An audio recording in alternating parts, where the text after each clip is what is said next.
அஸ்ஸலாமு அலைக்கும். Hi friends, இன்றைக்கி மசாலா உதிராமல் சூப்பரான காலிஃப்ளவர் 65 செய்யலாம். அது எப்படி செய்கிறதுன்னு பார்ப்போம். வீடியோ ஸ்கிப் பண்ணாமல் ஃபுல்லாக பாருங்கள். காலிஃப்ளவரை கழுவிட்டு தண்ணியில் போட்டுக்கோங்க. அது கூட ஒரு ஸ்பூன் மஞ்சள் தூள் சேர்த்து நல்லா கலந்து விட்டு ஒரு 2 நிமிஷம் நல்லா வேக வச்சுக்கோங்க. அதை இப்போ தண்ணி வடிகட்டிட்டு ஒரு பவுலுக்கு மாற்றிக்கோங்க. இப்போ மசாலா சேர்க்கலாம். அதுக்கு 2 ஸ்பூன் கடலை மாவு, 2 ஸ்பூன் அரிசி மாவு, அது கூட 1 ஸ்பூன் மைதா மாவு, 1 ஸ்பூன் கார்ன்ஃப்ளவர் மாவு சேர்த்துக்கோங்க.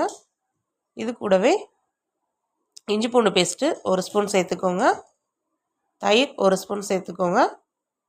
1/4 ஸ்பூன் மிளகு சீரகத்தூள், 3/4 டீஸ்பூன் மல்லித்தூள், 1 ஸ்பூன் தனி மிளகாத்தூள் சேர்த்துக்கோங்க. தேவையான அளவுக்கு உப்பு சேர்த்துட்டு இப்போ இது எல்லாத்தையும் நல்லா மிக்ஸ் பண்ணிக்கோங்க. மிக்ஸ் பண்ணி எடுத்து வச்சுட்டு இப்போ ஒரு கடாயை அடுப்பில் வச்சுட்டு எண்ணெய் சேர்த்துக்கோங்க. எண்ணெய் காஞ்சதும் அதில் இப்போ இந்த காலிஃப்ளவரை எடுத்து போட்டுக்கோங்க. போட்டு நல்லா வேக விட்டுக்கோங்க. மீடியம் ஃப்ளேம்லேயே வச்சு நல்லா வேக விடுங்க.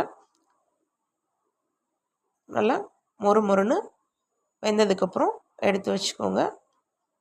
சூப்பரான டேஸ்டியான காலிஃப்ளவர் 65 ரெடி. நீங்களும் இது மாதிரி செஞ்சு பாருங்கள். செஞ்சு பார்த்துட்டு எப்படி இருக்குன்னு கமெண்ட் பண்ணுங்கள். தேங்க்ஸ் ஃபார் வாட்சிங்.